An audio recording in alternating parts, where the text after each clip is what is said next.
الله الرحمن الرحيم وقضى ربك ألا تعبدوا إلا إياه وبالوالدين إحسانا صدق الله مولانا العظيم إن الله وملائكته يصلون على النبي يا أيها الذين آمنوا صلوا عليه وسلموا تسليما الصلاة والسلام عليك يا رسول الله وعلى آلك وأصحابك يا حبيب الله الصلاة والسلام عليك يا حبيب الأنبياء والمرسلين وعلى آلك وأصحابك يا رحمة للعالمين.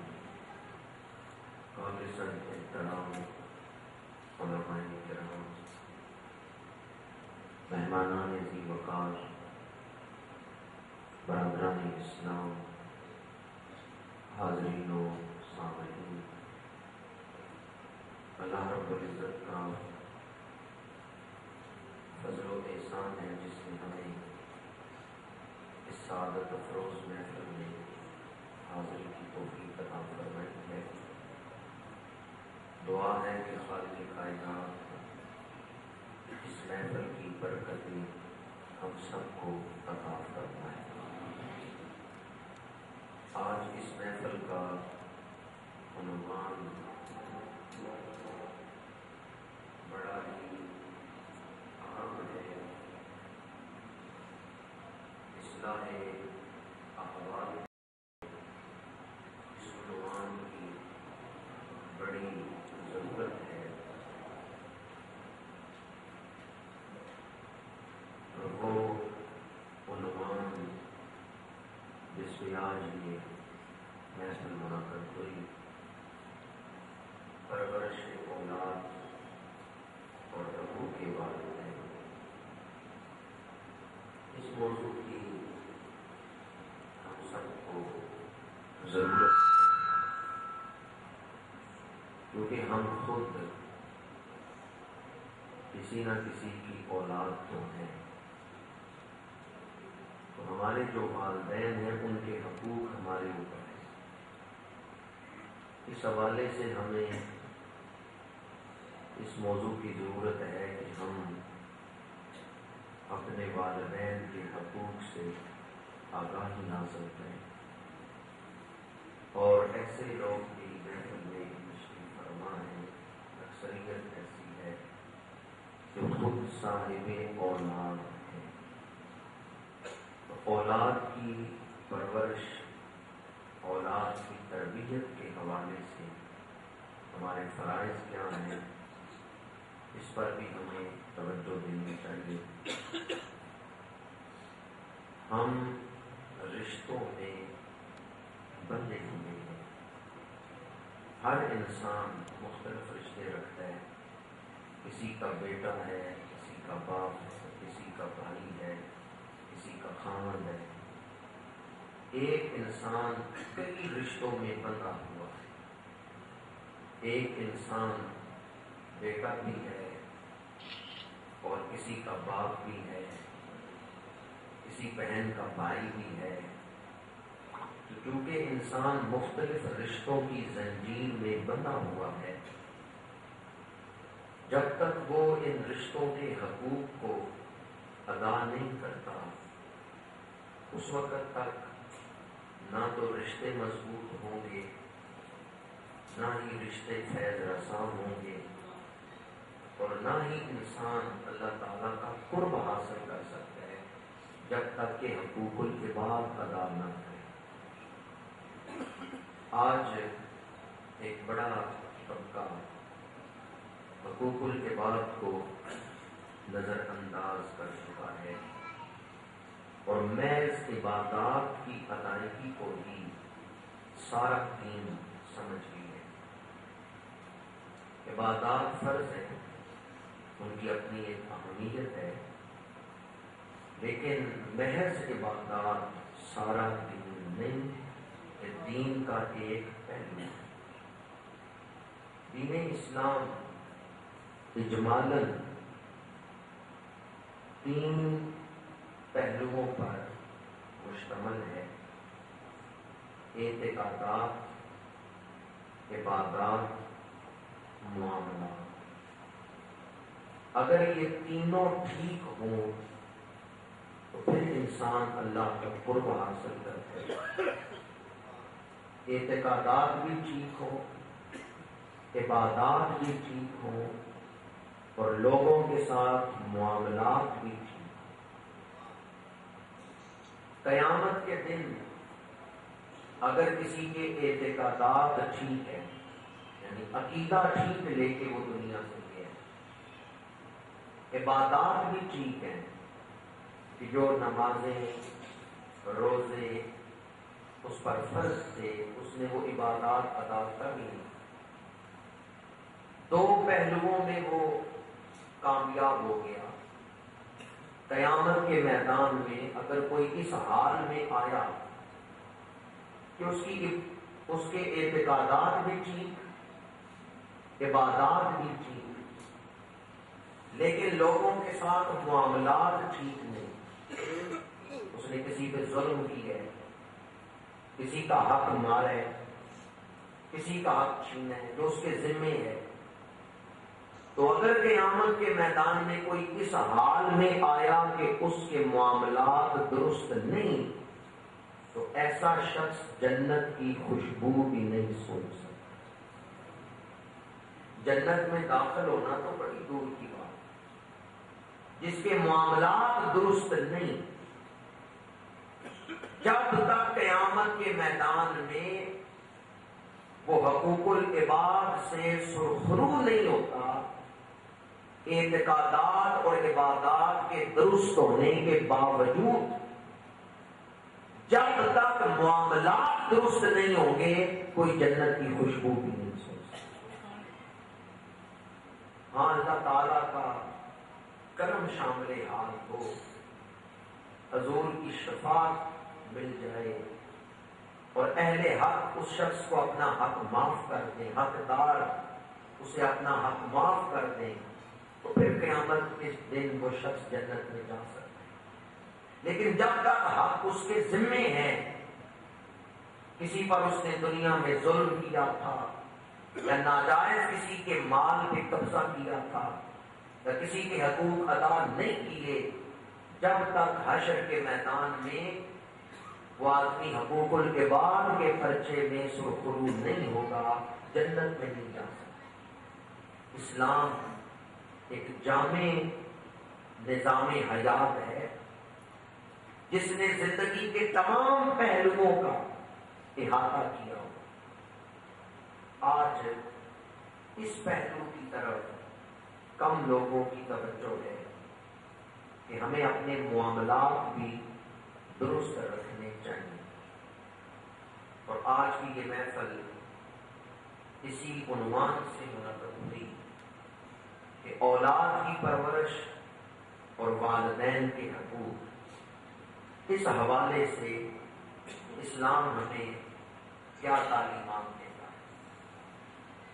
اسلام رہبانیت نہیں سکھاتا کہ آدمی ترک دنیا کر دے اور تنہائی میں بیٹھ کے اللہ کو یاد کرے، صرف کسی صورت میں اللہ کا قرب ملے گا، اور اگر اس نے نکاح کیا، بچے پیدا ہوئے، بیوی بچوں کے حقوق ادا کیے، یہ دنیا داری ہے اور وہ آدمی اللہ سے دور ہو جائے گا، یہ اسلام کا تصور ہے، یہ اسلام کی تعلیم نہیں۔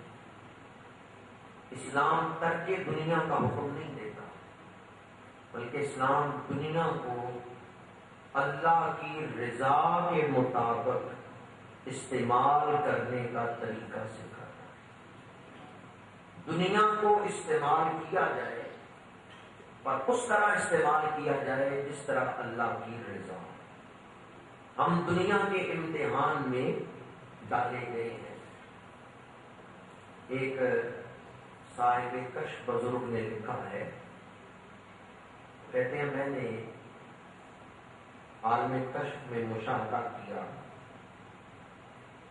وہ لوگ جنہوں نے دنیاوی زندگی میں نکاح نہیں کیا اور بیوی بچوں کے بکھیڑے میں نہیں پڑے، عبادات کی ہیں، باقی زندگی انہوں نے شریعت کے مطابق گزاری ہے، دنیا سے چلے گئے ہیں، تو عالم برزخ میں وہ بخشے ہوئے ہیں کیونکہ عبادت میں زندگی گزاری ہے، دین کے مطابق زندگی گزاری ہے۔ لیکن وہ اولیاء جنہوں نے نکاح کیا، بیوی بچوں کے حقوق ادا کیے، ان کے درجے دوسروں سے بلند ہیں۔ جنہوں نے محض وظائف پڑھے اور بیوی بچوں کے معاملات میں وہ پڑھے ہی نہیں، ان کے درجے نیچے ہیں، اور جنہوں نے بیوی بچوں کے حقوق ادا کر کے نمازیں پڑھی ہیں، ان کے درجے بلند ہیں۔ تو ہم جو بیوی بچوں کی آزمائش میں مبتلا کیے گئے ہیں، یہ بھی اللہ کے قرب کا ذریعہ ہے۔ اور میں اکثر کہتا ہوں، اگر نکاح کرنا اللہ کے قرب کا باعث نہ ہوتا تو امام الانبیاء کبھی نکاح نہ فرماتے۔ حضور نے جو نکاح فرمایا ہے اور اسے سنت بنا دیا ہے، تو گویا امام الانبیاء صلی اللہ علیہ وسلم نے بتا دیا کہ نکاح کرنا محض دنیا داری ہے، نکاح کرنا محض نفسانیت نہیں ہے، بلکہ یہ بھی اللہ کے قرب کو حاصل کرنے کا ذریعہ ہے۔ اگر کوئی دنیا کو، ان معاملات کی حیات کو اللہ کی رضا کے لیے اختیار کرے تو نکاح کرنے میں اور بیوی بچوں کی پرورش میں بھی، بیوی بچوں کے حقوق ادا کرنے میں بھی اللہ کا قرب ملتا ہے۔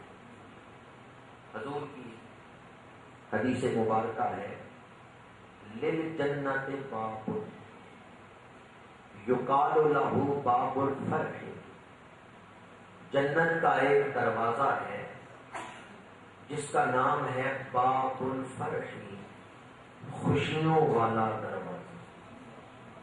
کون سا دروازہ؟ خوشیوں والا۔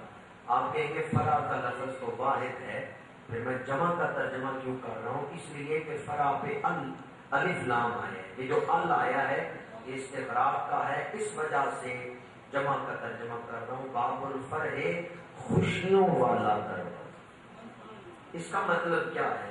کہ جنت کے دروازوں میں سے ایک دروازہ خوشیوں والا دروازہ ہے، ایک روزے والا دروازہ ہے باب الریحان۔ وہ لوگ گزریں گے جنہوں نے اللہ کی رضا کے لیے روزے رکھے۔ ایک باب الجہاد ہے جس میں سے جہاد کرنے والے گزریں گے۔ یہ جنت کا دروازہ کون سا ہے جس کا نام رکھا گیا ہے باب الفرح، خوشیوں والا دروازہ؟ اللہ کے رسول فرماتے ہیں، جس نے بچوں کو خوش کیا اللہ اسے اس دروازے سے جنت رکھے۔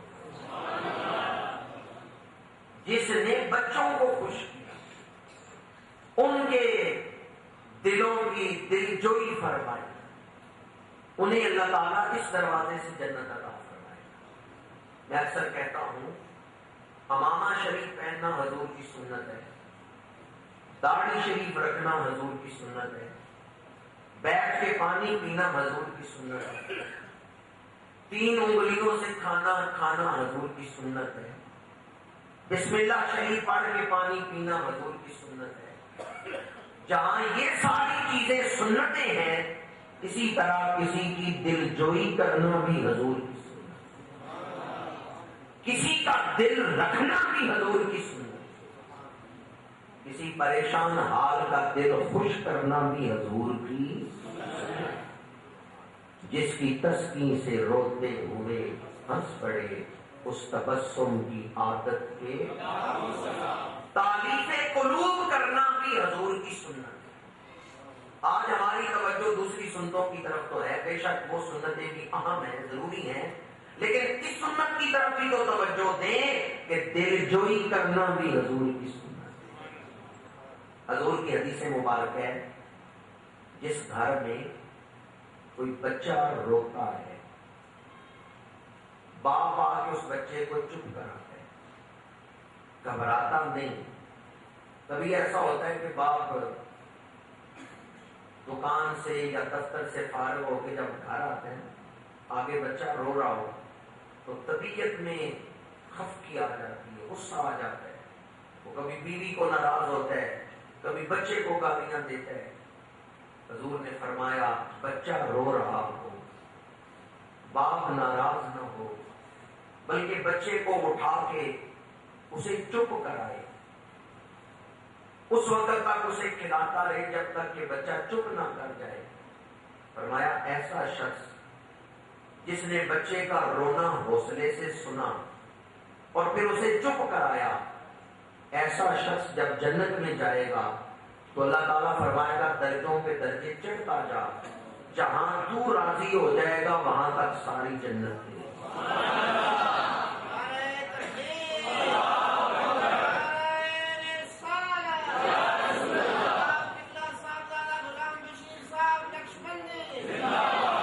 آپ دیکھیں بچے کو تو چپ کرا رہا ہے، باپ اپنے بچے سے پیار کر رہا ہے، لیکن اللہ اس پہ بھی جنت عطا فرما رہا ہے۔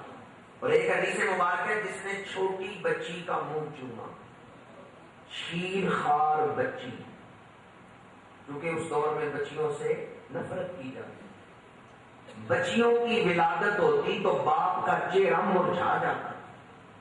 حضور نے فرمایا جس نے چھوٹی بچی کا منہ چوما اللہ اس باپ پہ دوزخ کی آگ حرام کر۔ اب باپ منہ تو اپنی بیٹی کا چوم رہا ہے، اس پہ بھی اللہ تعالیٰ کے محبوب نے کیسی فضیلت بیان فرمائی۔ تو اگر آدمی اولاد سے محبت کرے اللہ کی رضا کے لیے تو یہ اولاد سے محبت بھی اللہ کے قرب کا ذریعہ بن جاتا ہے۔ ایک حدیث مبارک حضور نے ارشاد فرمایا جو آدمی اولاد کے لیے محنت کرتا ہے، کسی دوسرے شہر میں جا کے مزدوری کرتا ہے، محنت کرتا ہے اس لیے کہ میری اولاد کو رزق حلال ملے، حضور فرماتے ہیں قیامت کے دن وہ نبیوں شہیدوں کے ساتھ ہوتے ہیں۔ اور پھر فرمایا وہ نبیوں کے درجے میں نہیں ہوگا، نبیوں کے درجے میں تو نہیں ہوگا لیکن اسی طرف ہوگا، اسے نبیوں کی معیت حاصل ہوگی، اسے نبیوں کا فیض، نبیوں کی شفاعت حشر کے میدان میں حاصل ہوگی۔ اسے جو اپنی اولاد کے لیے کسی دوسرے شہر میں جا کے مزدوری کر رہا ہے۔ اللہ کے محبوب نے اتنی بڑی فضیلت بیان فرما دی کہ قیامت کے دن اسے شہداء کی معیت اور نبیوں کا فیض اور ان کی شفاعت نصیب ہو جائے۔ اور ایک حدیث مبارکہ میں قیامت کے دن لوگ بڑے نہ ہوں گے، پر اس شخص کو اللہ تعالی حشر کے میدان میں جنتی لباس پہنائے گا جس نے عید والے دن اپنے بچوں کو نئے کپڑے پہنائے۔ اب بچوں کو کپڑے تو لے کے دینے ہیں عید پر، اگر نیت کر لے کہ اس سے اللہ کی رضا حاصل ہوتی ہے، اس پر حضور نے فضیلت بیان کی ہے۔ اگر یہ نیت شامل حال ہو جائے کہ میں اس فضیلت کا مصداق بن جاؤں، مجھے وہ حدیث والی فضیلت مل جائے جو اللہ کے رسول نے بیان کی ہے، اگر یہ نیت کر کے عید کے موقع پر اپنے بچوں کو کپڑے خرید کے دیں گے تو بچے کپڑے پہن کے خوش ہوں گے، فرض تو آپ نے اپنا ادا کیا، لیکن قیامت کے میدان میں یہ اولاد کو لباس پہنانے پر اللہ تعالیٰ والد کو جنتی لباس عطا فرمائے۔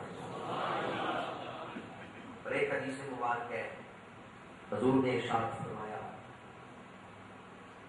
جو آدمی رات سونے سے پہلے آیت الکرسی کی تلاوت کرتا ہے اللہ تعالیٰ اسے جنت میں ایک ایسی وادی عطا فرمائے گا جہاں اللہ تعالیٰ کی خاص تجلیات کا مشاہدہ ہوتا ہے۔ اس کی زمین نورانی ہے، سفید زمین، اور اس وادی میں اللہ تعالیٰ کے خاص انوارات اور اللہ تعالیٰ کی خاص توجہات نصیب ہوں گی۔ یا رسول اللہ یہ کسے وادی ملے گی؟ فرمایا من قرأ آیت الکرسی عند النوم، جس نے سونے سے پہلے آیت الکرسی کو تلاوت کی۔ اور پھر حضور نے ارشاد فرمایا رات سونے سے پہلے آیت الکرسی پڑھنے والے کو تو اللہ تعالیٰ ایسی ایک وادی عطا کرے گا، پر جس نے اپنی اولاد کے حقوق ادا کیے اللہ اسے ایسی کئی وادیاں عطا فرمائے۔ جس نے اولاد کے حقوق ادا کیے اللہ اسے ایسی کئی وادیاں عطا فرمائے۔ تو اولاد کی پرورش پر، ان کے حقوق ادا کرنے پر ہمارے دین میں فضائل میں اجر و ثواب رکھا ہے۔ اس میں اولاد کی پرورش میں جو سب سے اہم بات یاد رکھنے والی ہے، ایک تو نکات آپ کے سامنے عرض کر رہا ہوں۔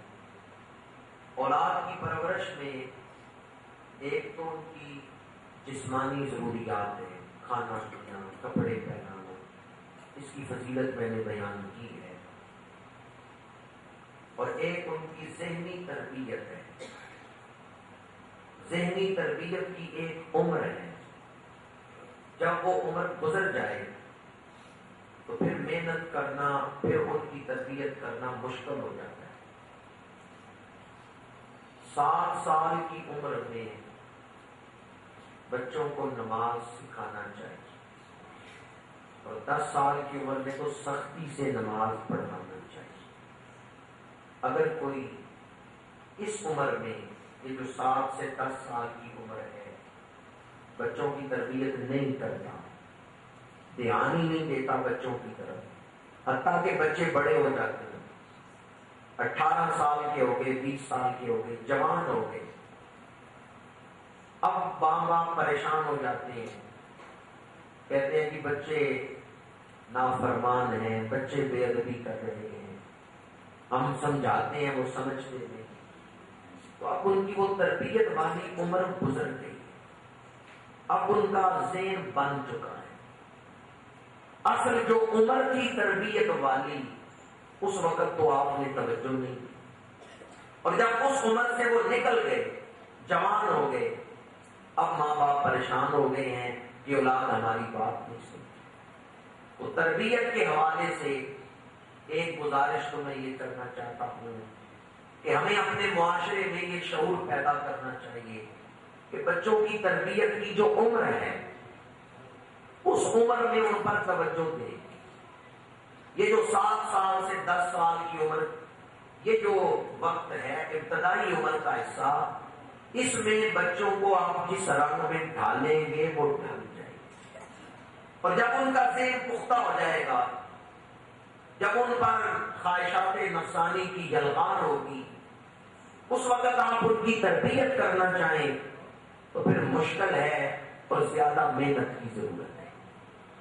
ایک تو میں یہ آپ کی خدمت میں عرض کرنا چاہتا ہوں کہ جو عمر ہے تربیت کی، اس عمر میں اولاد کی تربیت پر توجہ دینی چاہیے۔ دوسری گزارش کہ اولاد کو جو رزق آپ دے رہے ہیں، اس رزق پر خاص توجہ دینی چاہیے۔ کہیں میں اپنی اولاد کو حرام رزق تو نہیں کھلا، اس لیے کہ اگر حرام رزق پیٹ میں گیا تو اولاد نافرمان ہوگی۔ حرام رزق خون میں شامل ہو تو وہ اپنا اثر ضرور دکھاتا ہے۔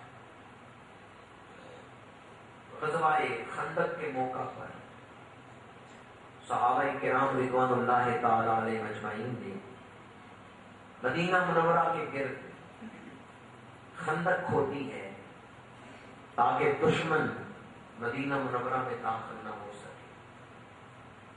مشرکین ایک لشکر جرار لے کے آئے، لیکن خندق کو دیکھ کے رک گئے کیونکہ خندق کو پار کرنا مشکل تھا۔ مسلمان خندق سے دوسری طرف مدینہ منورہ میں کھڑے ہیں، دشمن خندق سے دوسری طرف ہے۔ دشمنوں میں ایک بڑا سوار تھا، عمرو بن عبد ود وہ دور سے گھوڑا دوڑاتا ہوا لایا اور جب خندق کے قریب پہنچا تو اس نے گھوڑے کو یوں اچھالا کہ گھوڑے سمیت اس نے خندق کو پار کر دیا۔ اور یہ بڑا باروب منظر تھا، اس سے ایک دہشت طاری ہو گئی، یہ کتنا بہادر ہے، کیسا سوار ہے کہ گھوڑے سمیت اس نے خندق کو پار کر لیا۔ مسلمانوں کی طرف آ کے عمرو بن عبد ود چلانے لگا، ہے کوئی جسے جنت میں جانے کا شوق ہو، وہ میرے سامنے آئے، وہ میری تلوار سے تلوار ٹکرائے، میں اسے مرتبہ شہادت تک پہنچا دیتا ہوں۔ وہ یوں للکار رہا تھا۔ 27 سال کی عمر میں حضرت علی شیر خدا پائے، عرض کیا یا رسول اللہ صلی اللہ علیہ وسلم، حضور مجھے اجازت دیں، میں اس کافر کو جواب دیتا ہوں۔ اللہ کے رسول نے حضرت علی شیر خدا کے سینے پہ ہاتھ رکھا اور حضرت علی کو پیچھے کر دیا، فرمایا علی تم پیچھے ہو جاؤ۔ عمرو بن عبد ود دوبارہ چلایا، کون ہے جو میرے مقابلے میں آئے؟ حضرت علی دوبارہ نکلے، حضور نے پھر انہیں پیچھے کر دیا۔ عمرو بن عبد ود مبارزت تک بھی کر رہا ہے کہ تیسری دفعہ حضرت علی باہر نکلے اور عرض کیا یا رسول اللہ صلی اللہ علیہ وسلم، اب اس کافر کا چیلنج نہیں سننے ہوگا، حضور مجھے اجازت دیں کہ میں اس کے مقابلے میں جاؤں۔ اللہ کے رسول نے فرمایا علی جاؤ، پر میری دستار سر پہ رکھ دے۔ حضرت علی کے سر پہ دستار پاؤں، جاؤ میری دستار کے سائبان تلے امان کے ساتھ جاؤ۔ حضرت علی آئے، عمرو بن عبد ود سے کہا میں نے سنا ہے کہ کوئی تجھے 3 مطالبے کرے تو تو ایک ضرور مان لیتا ہے۔ اس نے کہا ہاں میری عادت ہے، اگر کوئی مجھ سے 3 مطالبے کرے تو میں ان میں سے ایک ضرور مان لیتا ہوں۔ آپ نے فرمایا میرا پہلا مطالبہ یہ ہے اسلام قبول کر۔ تو ایک دعوت ہے تو اسلام قبول کر۔ اس نے کہا میں اسلام نہیں قبول کروں گا۔ آپ نے فرمایا اگر اسلام قبول نہیں کرتا تو پھر واپس چلا جا، لڑائی نہ کر۔ اس نے کہا اگر میں واپس جاؤں تو عرب کی عورتیں کہیں گی میں ڈر کے واپس آؤں گی، لڑائی نہ کر۔ اس نے کہا اگر میں واپس جاؤں تو عرب کی عورتیں کہیں گی میں ڈر کے واپس آؤں گی، میں واپس بھی نہیں جاؤں گا۔ حضرت علی نے فرمایا اگر یہ دونوں مطالبے قبول نہیں تو پھر تیسری صورت یہ ہے کہ سواری سے اتر اور علی کی تلوار سے تلوار ٹکرا۔ عمرو بن عبد ود سواری سے نیچے اترا اور سواری سے نیچے اترتے ہوئے اس نے اپنی سواری پہ بھی وار کیا، اس کی پونچھیں کاٹی، سواری اچھلی، مٹی اڑی، اسی گرد میں اس نے حضرت علی پہ بھی حملہ کر دیا۔ اب زمین پہ لڑائی ہو رہی ہے اور مٹی اڑ رہی ہے، اتنا گرد و غبار اڑا کہ اس گرد و غبار میں نظر نہیں آ رہا کہ کون کس پہ تلوار چلا رہا۔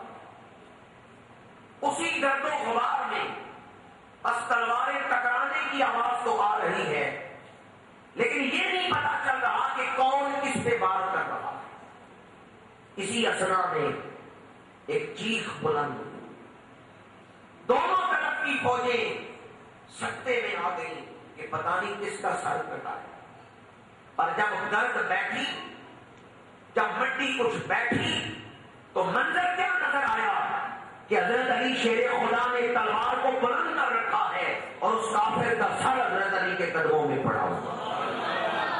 امام الانبیاء نے جب یہ منظر دیکھا تو فرمایا سارا عرب ایک طرف، میرا علی ایک طرف، شاہ مردان شیر یزدان قوت پروردگار لا فدا الا علی لا سیف الا ذوالفقار۔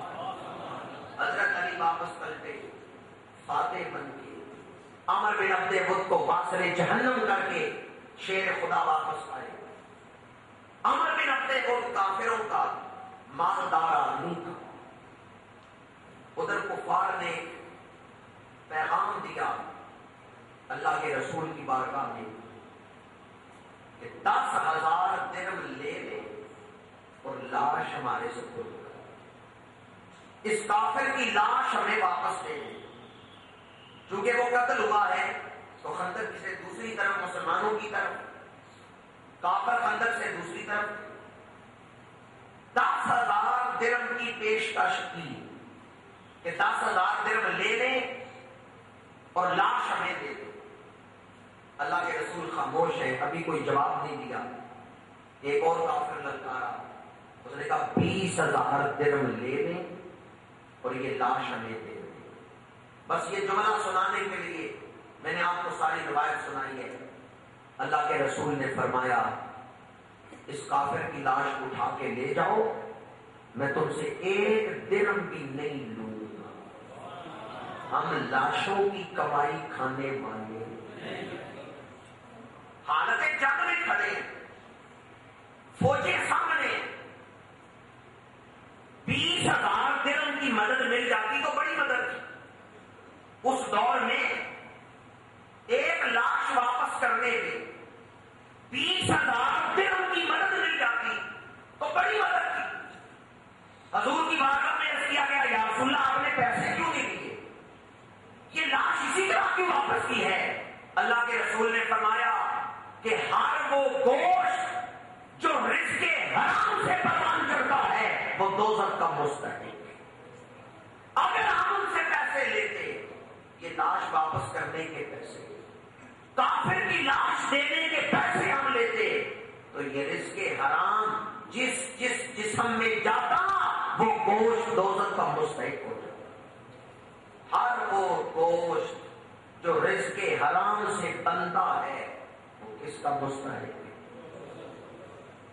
اپنی اولادوں کو دوزخ کا مستحق ہے. اپنی اولادوں کے پیٹ میں رزق حرام نہ ڈالے. حضرت سیدنا صدیق اکبر کے پاس آپ کا غلام دودھ لے کے آیا. آپ دودھ پی رہے ہیں اور پوچھ رہے ہیں کہ کہاں سے لے کے آئے ہو. اس نے جو سبب بتایا وہ مشتبہ تھا, اس میں شک تھا کہ حلال ہے کہ نہیں, مشتبہ تھا. آپ نے اپنے حلق میں دوری ماری اور دودھ کو کہہ کر, جو دودھ پی چکے تھے وہ کہہ کر, اور اس موقع پر حضرت صدیق اکبر نے بھی یہی فرمایا میں نے اللہ کے رسول سے سنا ہے کہ جو جسم رزق حرام سے پروان چڑھتا ہے وہ دوزخ کا مستحق ہے. اے طائر لاہوتی, اس رزق سے موت اچھی جس رزق سے آتی ہو پرواز میں. حضرت عمر بن عبد العزیز رضی اللہ تعالیٰ وصال کا وقت قریب آیا تو کہا میرے بیٹوں اور بیٹیوں کو بلاؤ. آپ جانتے ہیں کہ کون تھے؟ مسلمانوں کے امیر المومنین, صحابی نہیں, لیکن ان کا دور خلفائے راشدین کے دور کی یاد تازہ کرتا. وصال کا وقت آیا, بیٹوں اور بیٹیوں کو بلایا, اور آپ کو پتہ ہے حضرت عمر بن عبد العزیز کا وصال کتنی عمر میں ہوئی؟ 38 یا 39 سال ہو گئے, 40 سال نہیں تھی. حضرت عمر بن عبد العزیز رضی اللہ تعالیٰ عنہ کا جب وصال ہوئے تو عمر مبارک 40 سال نہیں, 38 یا 39 سال. لیکن دیکھیں اللہ نے ان کے تقویٰ کو مقبولیت کتنی عطا کی ہے کہ حضرت عمر بن عبد العزیز کا نام آتا ہے تو پوری اسلامی تاریخ میں خلفائے راشدین کے بعد اگر کسی کا دور خلفائے راشدین کے دور کے ساتھ مشابہت رکھتا ہے تو حضرت عمر بن عبد العزیز کا. حضرت عمر بن عبد العزیز وصال سے پہلے اپنی اولاد کو بلایا اور روتے ہوئے کہا تم اپنے باپ کو معاف کر دینا, تمہارا باپ تمہیں قیمتی کپڑے نہیں پہنا سکا. اپنے باپ کو معاف کر دینا. تمہارا باپ تمہیں مرغن کھانے نہیں کھلا سکا. اولاد کی خواہش ہوتی ہے ہمارا باپ ہمارے ناز اٹھائے، ہمارا باپ ہمارے دل کی آرزوئیں پوری کرے. اور پھر باپ امیر المومنین بھی ہو، وقت کا شہنشاہ ہو، تو پھر اولاد کے دل میں، شہزادوں کے دل میں کیسی کیسی خواہشیں ہو. فرمایا معاف کرنا اپنے باپ کو کہ تمہارا باپ تمہیں عالی شان محلات میں نہیں رکھ سکا، تمہیں عام مکان میں میں نے رکھا ہے.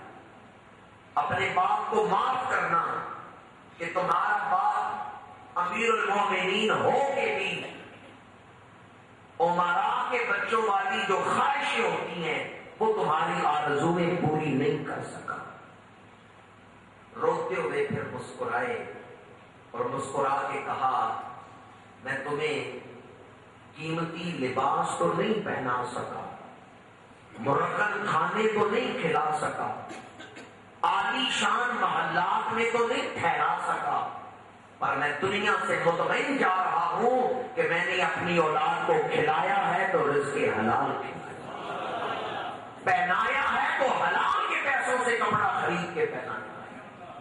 بچوں سے کہا میں مطمئن جا رہا ہوں میرے بیٹوں میں نے تمہیں حرام نہیں کھلایا. بڑا بیٹا بولا، اس نے کہا ابا جان آپ ہم سے معافی کیوں مانگ رہے ہیں اس بات کی کہ ہماری نفسانی خواہشات نہیں پوری کر سکے. ابا جان آپ نے ہمیں تنگ دستی میں رکھ کے، عام کپڑے پہنا کے، تھوڑا کھلا کے جو اعزاز بخشا ہے اس پہ آپ کی اولاد کو فخر ہے کہ ہمارا باپ وہ شخص ہے جو اللہ کی بارگاہ میں مقام تقویٰ پہ فائز ہے. ہمیں فخر ہے کہ ہم ایک متقی کے بیٹے ہیں. ہمارا باپ اگر ہمیں ناجائز مال کھلاتا تو ہمارے دل خوش نہ ہوتے. ہمارا دل خوش ہے کہ باپ نے رزق حلال کھلایا.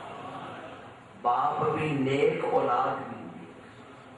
باپ کی سوچ بھی اعلیٰ تو اولاد کی سوچ بھی اعلیٰ. باپ نے اگر کہا ہے نا کہ میں تمہیں اچھے کپڑے نہیں پہنا سکا، زیادہ مرغن کھانے نہیں کھلا سکا، جو کھلایا ہے حلال ضرور کھلایا ہے. اولاد نے بھی کہا ابا جان ہمیں فخر ہے کہ ہم ایک متقی کی اولاد. یہ بیٹا جو وصال کے وقت حضرت عمر بن عبد العزیز کی تعریف کر رہا ہے، آپ کی حیات مبارکہ میں جب آپ خلیفہ بنے تھے اس وقت آپ نے اپنے خزانچی کو بلا کے کہا کہ میرا جو فلاں باغ ہے وہ بیت المال میں جمع کرا. اس باغ کی جتنی آمدن آئے وہ بیت المال میں جائے. خزانچی آیا آپ کے بڑے بیٹے کے پاس اور آ کے کہا آپ جانتے ہو تمہارا باپ کیا کر رہا ہے؟ خدمت خلق کا ایسا شوق تمہارے باپ کو ہے کہ وہ باغ جس سے تمہارے گھر کا خرچہ چلتا ہے. تمہارے باپ عمر بن عبد العزیز نے کہا کہ یہ باغ اس کی آمدن بیت المال میں جمع کرا دی جائے. بیٹا سن کے فوراً اٹھا اور تیز چلا کمرے سے نکلنے لگا.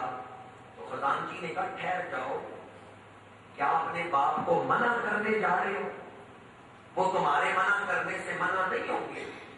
تو بیٹا رک گیا اور مڑ کے خزانچی سے کہنے لگا میں اپنے باپ کو منع نہیں کرنے چلا، میں تو یہ کہنے چلا ہوں ابا جان نیکی کے کام میں دیر نہ کر. آپ نے نیت کر لی ہے وہ باغ بیت المال میں دے دیں، اس کی آمدن بیت المال میں جمع کرا دیں. آپ کی اولاد آپ کی مخالفت نہیں کرے. باپ بھی اعلیٰ سوچ اور فکر رکھنے والا تو اولاد بھی پھر اللہ نے اس کے نافرمان. حضرت عمر بن عبد العزیز رضی اللہ تعالیٰ عنہ کا جب وصال ہوا، جائیداد تقسیم ہوئی، وراثت تقسیم ہوئی، تو ہر بیٹے کے حصے میں 19 درہم آئے، صرف 19 درہم. اور دوسری طرف اموی خاندان کے ہی ایک خلیفہ کا جب وصال ہوا تو ہر بیٹے کے حصے میں 10 لاکھ درہم آئے۔ اب 19 درہم اور 10 لاکھ درہم میں کوئی فرق ہے؟ صرف فرق نہیں بلکہ بہت فرق ہے۔ پر تاریخ اٹھا کے دیکھیں، جس بیٹے کو باپ کی وراثت میں 10 لاکھ درہم ملے تھے، کچھ عرصے بعد وہ مسجد کی سیڑھیوں پہ بیٹھ کے بھیک مانگ رہا، اور جس بیٹے کو باپ کی وراثت میں سے 19 درہم ملے تھے، وہ روزانہ 100 گھوڑا خیرات کرتا۔ تجزیہ نگاروں نے لکھا یہ فرق کیوں ہے؟ فرق یہ ہے کہ جس باپ نے 10 لاکھ درہم اپنے بیٹے کو وراثت میں دیے، اس نے درہم تو دیے پر اچھی تربیت نہیں دی، تقویٰ نہیں دیا، اور پھر اولاد نے وہ پیسے عیاشی میں خرچ کر دیے، نفسانی خواہشات پوری کرنے میں مال و دولت خرچ کر دیا، اللہ کی مدد شامل حال نہ ہوئی، اور پھر وہ بھیک مانگنے لگے۔ اور حضرت عمر بن عبد العزیز نے اپنی اولاد کو 19 درہم دیے، ہر ایک بیٹے کے حصے میں 19 درہم آئے، پر انہوں نے اپنی اولاد کو متقی بنایا تھا، تو تقویٰ کی برکت اللہ نے اولاد کے رزق میں بھی برکت عطا فرمائی۔ 19 درہم لینے والے روزانہ 100 گھوڑا خیرات کرتے۔ ایک باپ اپنی اولاد کو جو کچھ دیتا ہے، اس میں سب سے اچھی چیز جو ہے وہ ہے دینی تربیت۔ اگر کسی باپ نے اپنی اولاد کو دینی تربیت نہیں دی تو اس نے کچھ بھی نہیں۔ ایک شخص مجھے کہنے لگا میں نے اپنی بیٹی کو بڑا جہیز دی ہے۔ میں نے کہا کیا جہیز دی ہے؟ میں نے یورپ سے فریج منگوا کے دی ہے، اتنے لاکھ کا بیڈ خرید کے دی ہے۔ میں نے کہا کوئی حدیث بھی اپنی بیٹی کو یاد کرائی ہے؟ قرآن مجید کی کوئی سورت بھی ترجمے سے پڑھائی ہے؟ لگا نہیں، قرآن مجید تو ترجمے سے نہیں پڑھایا، حدیث تو نہیں یاد کرائی، پر جہیز بڑھا دی ہے۔ میں نے کہا اگر اپنی بیٹی کو ایک حدیث ہی یاد کرا دیتے جس سے اسے پتا چلتا کہ میں مسلمان کی بیٹی ہوں، مسلمان کے گھر جا رہی ہوں، میں نے کس طرح اپنے گھر کو چلانا ہے، ایک حدیث ہی یاد کرا دیتے تو میں سمجھتا کہ تم نے اپنی بیٹی کو بڑا جہیز دیا۔ میں آپ کی خدمت میں کیونکہ پرورش اولاد موضوع ہے تو ایک حدیث تلاوت کر رہا ہوں جو آپ کے ذریعے اپنی بیٹیوں تک پہنچانا چاہتا ہوں۔ آپ کے پاس یہ امانت ہے کہ گھر جا کے میری بہنوں کو، میری بیٹیوں کو یہ حدیث مبارکہ سنا دیں، تو میں سمجھوں گا کہ دین کا پیغام آگے پہنچانے میں آپ لوگوں نے بھی اہم کردار ادا کیا۔ ابھی میں نے ابتدا میں بیان کیا کہ جنت کے 8 دروازے ہیں، کچھ نصیب ایسے ہوں گے جن کے لیے 8 دروازے کھل جائیں گے، ورنہ کسی کے لیے 1، کسی کے لیے 2، کسی کے لیے 3 دروازے کھلیں گے، اور کچھ نصیب ایسے ہوں گے جن کے لیے 8 دروازے کھلیں گے۔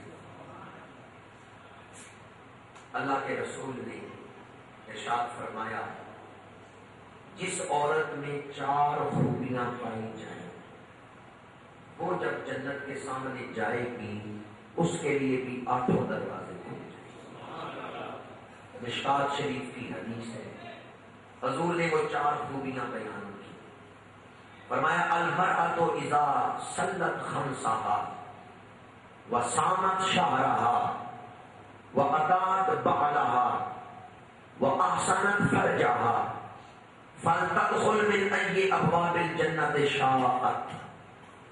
فرمایا جس عورت میں 4 خوبیاں ہوں، پنجگانہ نماز ادا کرے، ماہ رمضان کے روزے رکھے، اپنے خاوند کا حکم مانے، کردار کو پاکیزہ رکھے، جس میں یہ 4 خوبیاں ہوں، پنجگانہ نماز بھی پڑھتی، ماہ رمضان کے روزے بھی رکھتی، اپنے خاوند کا حکم بھی مانتی ہے، اس کی عزت کی رکھوالی بھی، اور اپنے کردار کی حفاظت بھی کرتی ہے، پاک دامن عورت ہے۔ فرمایا فلتدخل من ابواب الجنت شاءت،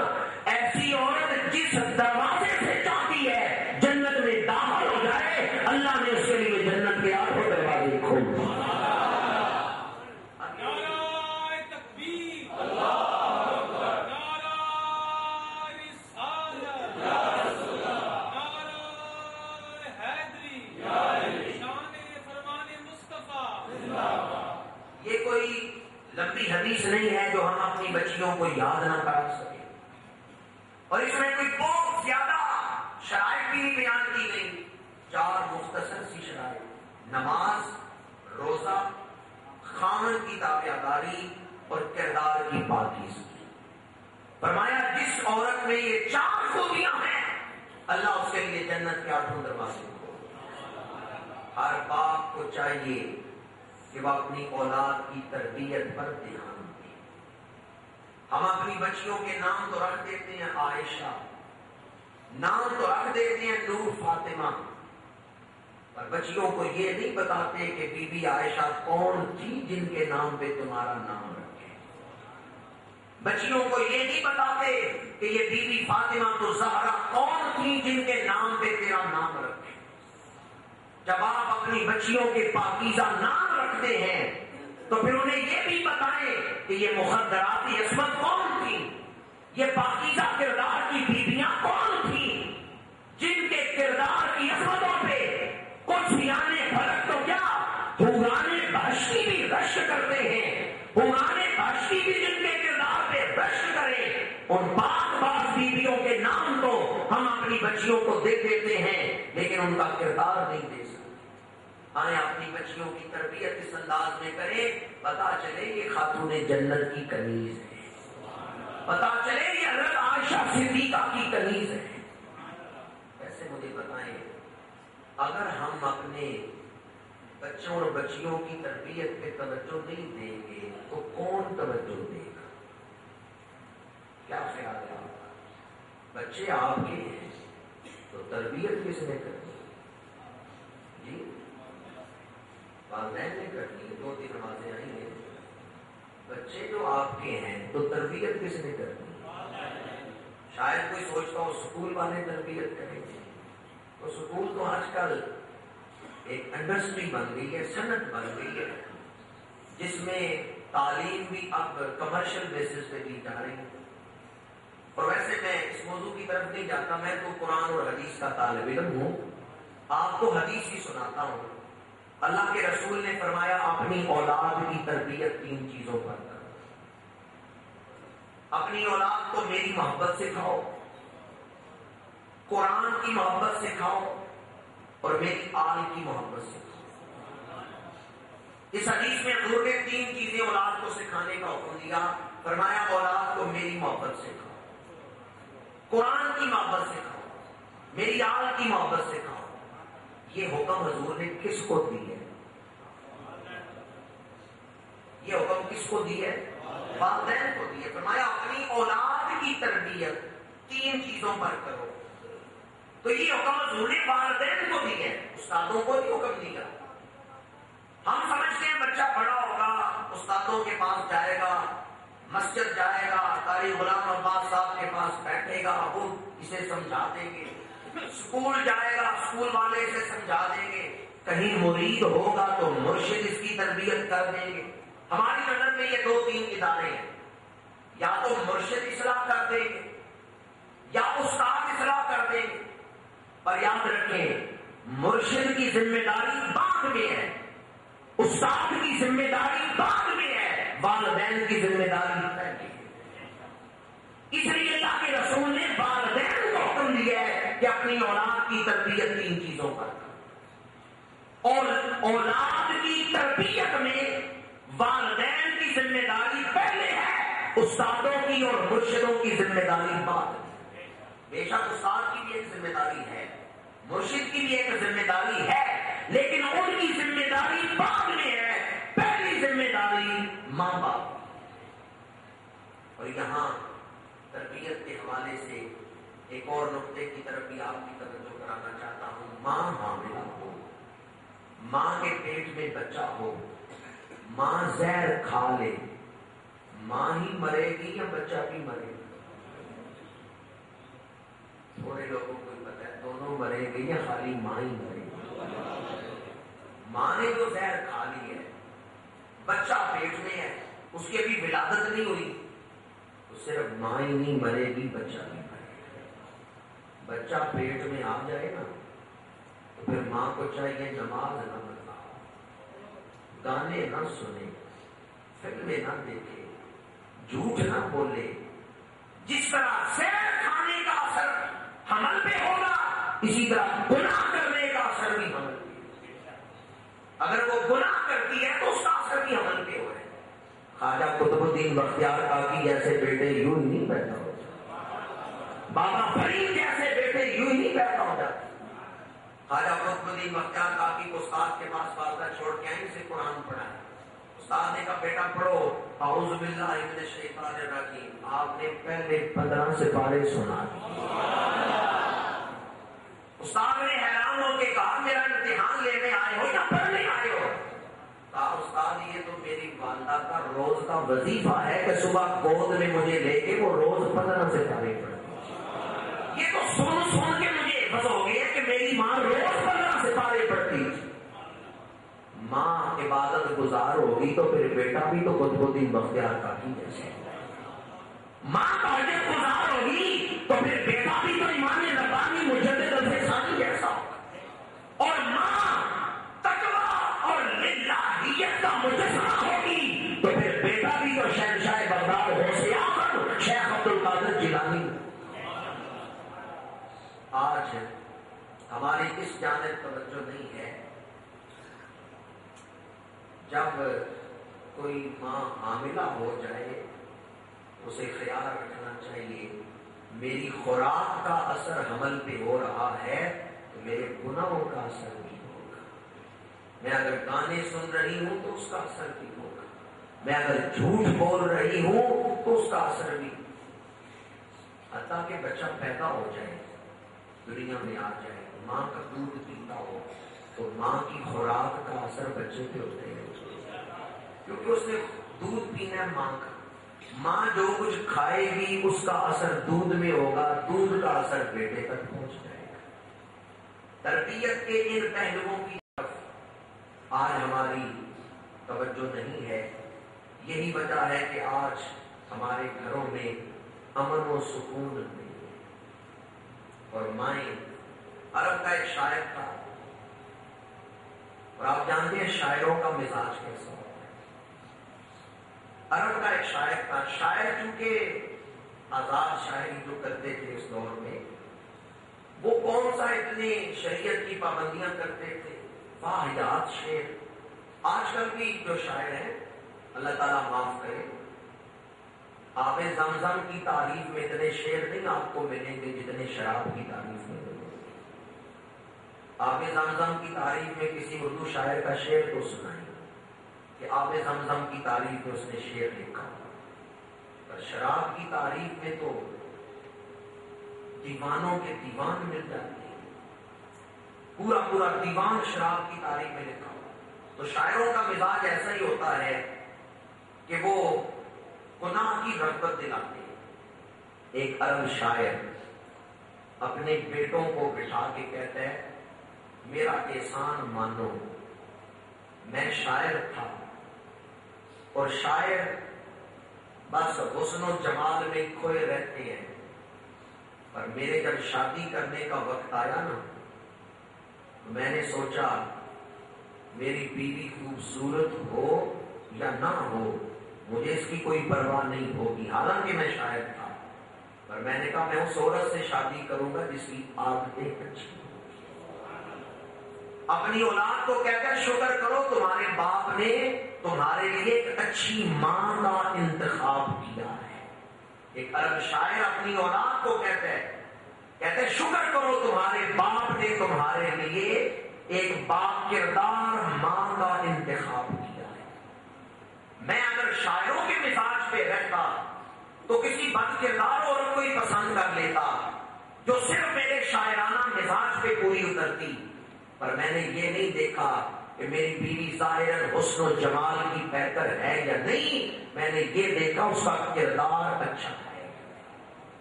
ایک عرب بادشاہ تھا گھوڑے پہ بیٹھا اور دریا پار کرنا تھا. تھوڑا سا اس نے گھوڑا دریا میں ڈالا تو گھوڑا دریا میں بیٹھ گیا. اس نے بڑا گھوڑے کو مارا لیکن وہ اٹھتا نہیں. پریشان ہو کے دوسرا گھوڑا منگایا اس پہ بیٹھا دریا سے باہر نکلا، اس گھوڑے کو مار کے کھینچ کے دریا سے جو بیٹھ گیا تھا پانی میں اس کو بھی نکالا، اور جس نے یہ گھوڑا منتخب کیا تھا اپنے اس پروٹوکول افسر کو بلا کے ناراض ہوا، کہنے لگا یہ کون سی قسم کا گھوڑا ہے جو تو نے بادشاہ کے بیٹھنے کے لیے منتخب کیا ہے، پر یہ ایسا گھوڑا ہے جو پانی میں جا کے بیٹھ۔ اس پروٹوکول افسر نے کہا، اس نے کہا سر گھوڑا تو بڑی اعلیٰ نسل ہے، گھوڑے کی نسل بڑی اعلیٰ ہے۔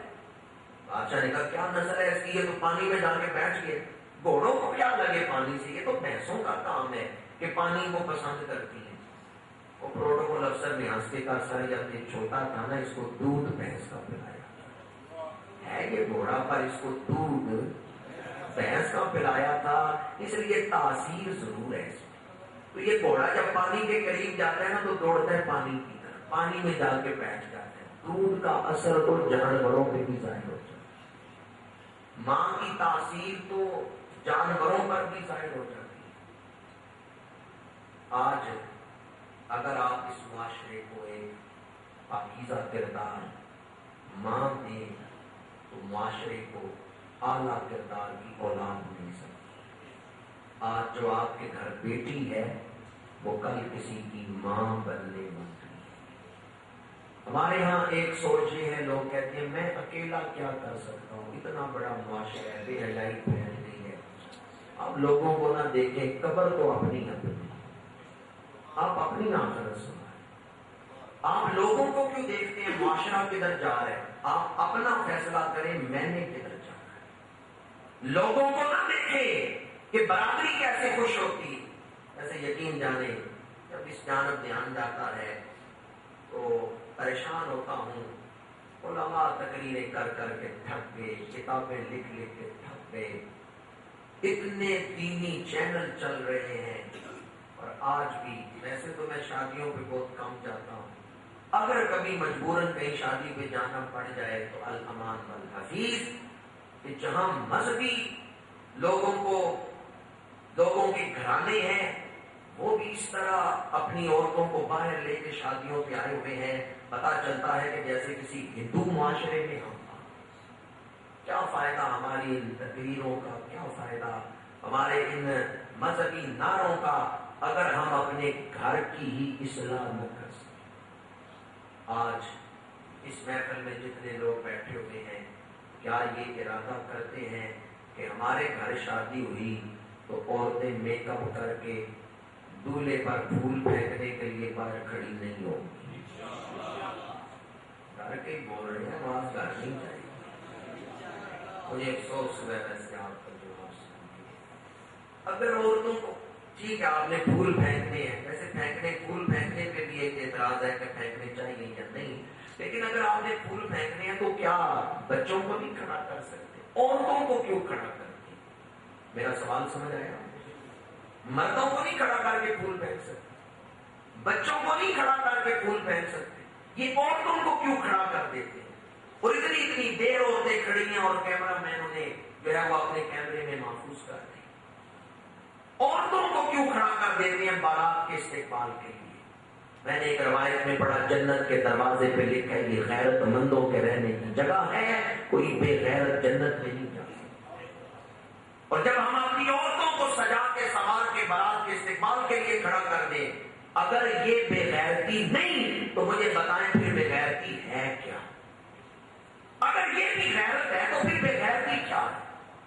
اگر اپنی عورتوں کے شرم و حیا کا ہمیں خیال نہیں تو پھر غیرت کسے کہتے ہیں؟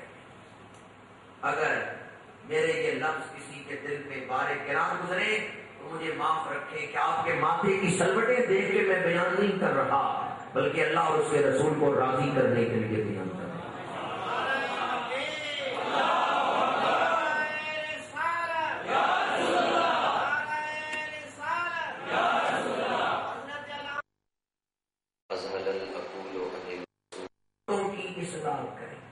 اور اگر ہم مرد ہی قوت ارادی سے کام نہ لیں، ارادہ ہی نہیں کرتے کہ ہم نے اصلاح کرنی، اگر ہم اسی طرح کھلا چھوڑ دیں اور بے حیائی کے سیلاب کے آگے بند نہ باندھیں تو سوچیں آئندہ آنے والی نسلوں کا حال کیا؟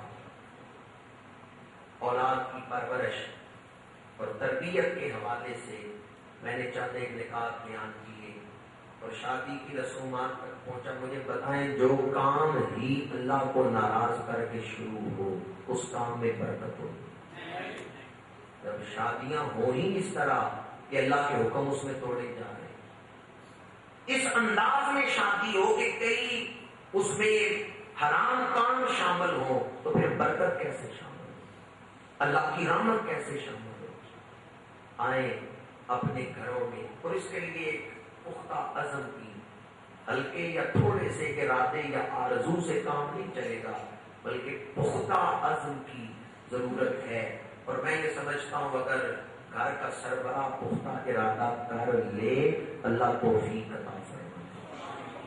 ہم پختہ ارادہ ہی نہیں کرتے، ہمارے ارادے ہی کمزور ہیں. اولاد کی تربیت کی فضیلت بھی میں نے بیان کی، اور اس کے لیے جو انداز ہمیں اختیار کرنا چاہیے وہ انداز بھی آپ کے سامنے بیان کیا کہ ایک تو ان کی عمر کا خیال رکھیں، جو تربیت کی عمر ہے اس میں تربیت پر توجہ دیں، اور دوسرا یہ کہ ان کے رزق کا خیال رکھیں، رزق حلال اولاد کو کھلائیں. اور تیسری بات یہ کہ ماں کو بطور خاص اس جانب توجہ دینی چاہیے کہ پہلا جو سکول ہے وہ ماں کی گود ہے. گھر میں بچہ غیر ارادی طور پہ بھی بہت کچھ سیکھ لیتا ہے. ایک ہوتا ہے کہ ارادے سے سیکھنا، ٹھیک ہے، غیر ارادی طور پہ سیکھ لینا. مثلا اذان ہوتی ہے، ماں باپ اٹھ کے نماز نہیں پڑھتے تو بچے یہ سمجھیں کہ اذان کوئی خاص چیز نہیں کہ جسے سن کے نماز کی تیاری کریں. لیکن اگر اذان ہو اور ماں باپ اٹھ کے تیاری شروع کر دیں نماز کی تو خود بخود ہی بچوں کی تربیت ہو جائے گی کہ جب اذان سننی ہے تو نماز کی تیاری کریں. جب اذان ہم سنتے ہیں اور اٹھ کے نماز نہیں پڑھتے تو بچوں کا ذہن پھر بن جاتا ہے کہ اذان کوئی خاص چیز ہے. اسی طرح اور بھی ہم اپنے گھر میں جو عمل کرتے ہیں اس کا اثر اولاد پہ ضرور ہوتا ہے. تو آپ اپنے گھر میں یہ ضرور سوچیں عمل کرتے ہوئے کہ میری اولاد میرے اس عمل سے اثر لے رہی ہے. بعض لوگ اپنی اولاد کو جھوٹ بولنا سکھاتے ہیں. وہ بچے اس انداز میں لوگوں سے جا کے بات کرتے ہیں، تو دروازے پہ پوچھنے آ جائے تو کہتے ہیں کہ جا کے کہو کہ ابا جان گھر نہیں ہے. تو بچہ دروازے پہ آپ یہی کہہ دیتا ہے کہ ابو کہہ رہے ہیں کہ میں گھر نہیں ہوں. وہ تو ابھی بچے ہیں، وہ آگے کے یہ بھی کہہ دیتے ہیں کہ ابا جان کہہ رہے ہیں کہ میں گھر نہیں ہوں. یہ بھی ایک طریقہ ہے کہ ماں باپ اپنی اولاد کو خود ہی جھوٹا بنا رہے ہیں، جھوٹ سکھا رہے ہیں. ان تمام تر نکات کے پیش نظر میرے ایک ہی مقصد ہے کہ دنیا کی زندگی میں ہم آزمائش میں مبتلا کیے گئے ہیں، امتحان میں مبتلا کیے گئے ہیں. اگر ہم اس میں اپنے فرائض کی طرف توجہ دیں تو آخرت میں سرخرو ہے، اللہ کے قرب کے مقام پر فائز ہے، اعلیٰ درجات کے مقام پر فائز ہے. اور اگر ہم اپنے فرائض کی طرف توجہ نہ دیں تو پھر دنیا کی زندگی تو جیسے کیسے گزر جائے گی، قبر و حشر میں ناکامی اور عذاب مقدر بن جائے گی. مجھے آج اس محفل میں صرف اولاد کی پرورش کے حوالے سے گفتگو کرنے کا موضوع نہیں دیا گیا، بلکہ اس کے ساتھ ساتھ حقوق والدین کا موضوع بھی دیا گیا. تو میں پرورش اولاد کے ساتھ ہی اس مضمون کو بھی آپ کے سامنے رکھ رہا ہوں. آج ہم جس مقام پر ہیں ہمیشہ اس طرح نہیں تھے. ایک وقت ایسا بھی تھا کہ جب ہم اپنی گردن اٹھا نہیں سکتے تھے، سر اٹھا نہیں سکتے تھے. گردن اتنی کمزور تھی کہ وہ سر کا بوجھ نہیں اٹھا سکتے. 2 دن کا بچہ اپنا سر اٹھا سکتے. آج انسان بڑے فخر سے چلتا ہے، میں فلاں ہوں، میں فلاں ہوں، بڑا اکڑ کے چلتا ہے. ایک وقت تو ایسا بھی گزرا تھا تیری گردن تیرے سر کا بوجھ نہیں اٹھا. تو پیشاب کرتا تھا تو اپنے بدن پہ ہی کرتا، 2 دن کا بچہ اپنے جسم کو اپنے پیشاب سے بچا سکتا ہے، تو بستر پہ لیٹ کے پیشاب کر رہا ہے تو اپنے اوپر ہی پیشاب کر رہا ہے، کروٹ نہیں بدل سکتا۔ بچہ بیمار ہو تو اپنے لیے دوائی کا انتظام خود کر سکتا ہے، اپنے لیے موسم کے مطابق کپڑوں کا انتظام خود کر سکتا ہے۔ کون تھا جو اس وقت ہمارا منہ بھی چومتا رہا، ہماری ضرورتیں بھی پوری کرتا، موسم کے مطابق کپڑے پہنائے، بیمار ہوئے تو ہمیں دوائی لے کے دی، خوراک کا انتظام کیا، جسم کی صفائی کا انتظام کیا؟ کون تھا جو ہماری یہ ساری ضرورتیں پوری کرتا؟ قرآن مجید نے ایک دعا سکھائی ہے جس میں اولاد کو اس کا بچپن یاد کرایا ہے، رب ارحمہما کما ربیانی صغیرا، الہی آج میرے والدین کے بڑھاپے میں تو ان پہ رحم فرما، جس طرح میری چھوٹی عمر میں میرے والدین میری پرورش کرتے ہیں۔ ہم سمجھتے ہیں کہ ہم ہمیشہ اس طرح تھے، ہم ہمیشہ اس طرح نہیں تھے۔ ایک وقت ایسا بھی گزرا ہے جب ہمیں اپنے وجود کا احساس ہی نہیں، شعور ہی نہیں تھا اپنے وجود، ہم اپنی ضرورتیں خود پوری نہیں کر سکتے تھے۔ اگر اس وقت ہماری ضرورتیں پوری نہ کی جاتی تو آج ہم اس مقام تک نہ پہنچتے۔ یہ جو اس مقام تک ہم پہنچے ہیں تو اس لیے کہ والدین منہ بھی چومتے رہے، ضرورتیں بھی پوری کرتے رہے۔ اب دل تھام کے بتائیں، وہ بھی کوئی انسان ہے جسے اپنے محسن کی قدر نہیں؟ وہ بھی کوئی انسان ہے جسے اپنے محسن کی قدر نہیں؟